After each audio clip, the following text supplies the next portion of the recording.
नमस्कार दोस्तों, क्या आपने कभी सोचा है कि आपका पैसा बैंक में पड़ा रहे या ये पैसा आपके लिए काम करे, पर कैसे एंड कहां इन्वेस्ट करने से? इन सभी सवालों के जवाब मैं इस वीडियो में बताऊंगा। ये वीडियो काफी इंफॉर्मेटिव होने वाला है, आप वीडियो के अंत तक बने रहे। दोस्तों, आप कहीं न कहीं जॉब करते हो और हर महीने आपको सैलरी मिलती है। इस सैलरी से आप अपने मंथली खर्चे, बच्चों के फीस, गाड़ी की ईएमआई या कहीं इंश्योरेंस में आप इस पैसे को खर्च करते हो एंड बचे हुए पैसे को अपने बैंक के सेविंग अकाउंट में रखते हो। इस सेविंग अकाउंट पर आपको 3% इंटरेस्ट मिलता है। हो सकता है कुछ लोग इस पैसे को इकट्ठा करके इससे एफडी कर देते हैं, जिस पर भी 6% इंटरेस्ट मिलता है। लेकिन इसके बदले क्या आपको पता है भारत की एवरेज महंगाई दर 7% है। अब आप सोच रहे होंगे कि मेरे इन्वेस्टमेंट अमाउंट पर मुझे 6% मिलता है एंड महंगाई दर 7% है, तो मैं इस महंगाई को कैसे कंपीट कर पाऊंगा एंड मेरा पैसा कैसे ग्रोथ करेगा? कुछ लोग आपको रियल एस्टेट में इन्वेस्ट करने की सलाह देते हैं, लेकिन रियल एस्टेट में इन्वेस्टमेंट से रिगार्डिंग बहुत सारी इंडिया में प्रॉब्लम्स है। या तो भारत में कोई अच्छी कंपनी नहीं है, क्योंकि हम आए दिन रियल एस्टेट से संबंधित कुछ न कुछ फ्रॉड्स के बारे में सुनते रहते हैं, या फिर अगर आपने रियल एस्टेट में कहीं इन्वेस्ट कर दिया लेकिन जब आप उसको सेल करने के लिए जाते हो तो आपको बायर्स नहीं मिलते हैं। रियल एस्टेट में एक सबसे बड़ी प्रॉब्लम दलाल प्रथा है। जब भी आप किसी भी प्रॉपर्टी को बाय करते हो या सेल करते हो तो आपको उस दलाल के थ्रू करनी पड़ती है। वो मीडिएटर आपसे प्रॉपर्टी खरीदते समय एंड बेचते समय दोनों टाइम पर आपसे एक परसेंटेज लेता है और इस परसेंटेज की वैल्यू अच्छी खासी रहती है। अब आप सोच रहे होंगे फिर ऐसा कौन सा प्लेटफॉर्म है जहां हमें इन्वेस्ट करने से हमारा पैसा सेफ भी रहे एंड ग्रोथ भी रहे?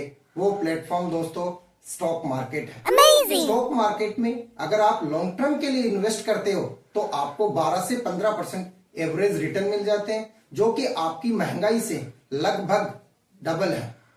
स्टॉक मार्केट में निवेश करने के बहुत सारे बेनिफिट्स हैं, जिसमें पहला बेनिफिट, जब भी किसी कंपनी के शेयर में आप इन्वेस्ट करते हो तो आपको सफिशिएंट क्वांटिटी में बायर्स और सेलर एक ही प्लेटफॉर्म पर मिल जाते हैं। दूसरा बेनिफिट, जब भी किसी कंपनी के शेयर में आप निवेश करते हो तो आपका ये ट्रांजैक्शन कुछ सेकंड्स में ही कंप्लीट हो जाता है एंड इसकी कोई लिमिट नहीं है। आप चाहें तो 1 शेयर खरीद सकते हैं, आप चाहें तो 1 लाख शेयर खरीद सकते हैं।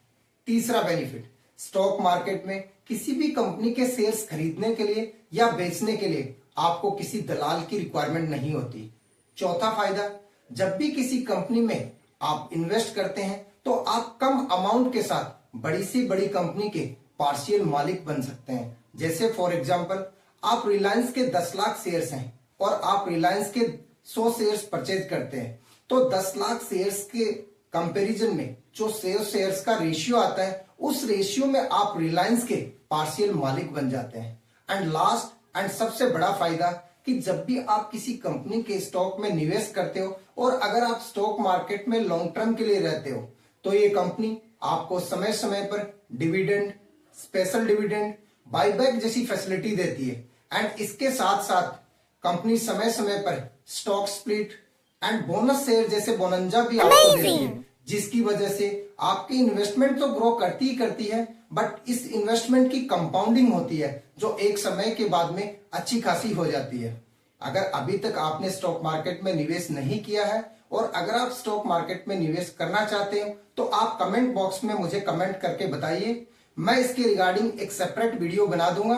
अगर आपको वीडियो इंफॉर्मेटिव लगा तो आप वीडियो को लाइक करें एंड इस चैनल को उन लोगों तक शेयर करें जो रियल में शेयर मार्केट को सीखना चाहते हैं, समझना चाहते हैं एंड अपनी वेल्थ क्रिएट करना चाहते हैं। जय हिंद, जय भारत।